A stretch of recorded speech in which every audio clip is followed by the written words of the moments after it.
তোমালোকে যজ্ঞৰ নৈবদ্যৰ সকলো সন্ধাৰ যোগাৰ কৰিলানে?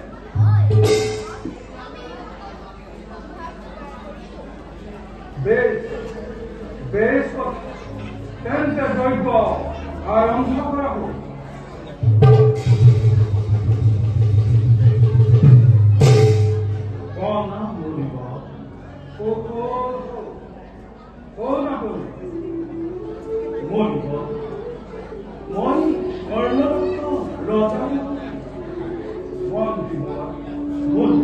আপনাৰ আগমনেৰ উদ্দেশ্য ব্যাখ্যা কৰো।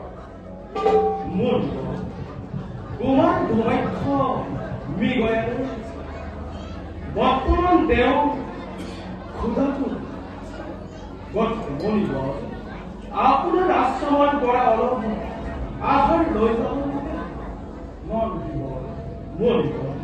বৰ্তমান আমাৰ আশ্ৰমত যজ্ঞৰ নৈবদ্যৰ বাদে অন্য কোনো আহাৰেই নাই। হে মনিব, কৃপা কৰি মোক অলপ যজ্ঞৰ নৈবেদ্য যজ্ঞৰ নৈবদ্য দেৱতাৰ বস্তু আৰু দেৱতাক অৰ্পণ নকৰাকৈ কাকোৱেই দিয়া নহয়। ভোকত যদি কাৰোবাৰ প্ৰাণ যায় ইয়াত ক্ষুধা তৃষ্ণাৰ কোনো প্ৰয়োজন নাই। যি কাম বেদৰ বিহিত সেই কাম মই কেতিয়াও কৰিব নোৱাৰো। বেদ মনুষ্যৰ বাবে সৃষ্টি, মন দিব। বেদ মানুহৰ বাবে মন দিব। হে মনিবৰ, কৃপা কৰি মোক অলপ যজ্ঞৰ নৈবেদ্য দিয়ক। নহ'লে যে মনিবৰ কুমাৰে ঘটাব প্ৰমাণ। বেদ ঈশ্বৰৰ সৃষ্টি, বেদশাস্ত্ৰ ঈশ্বৰৰ বাণী।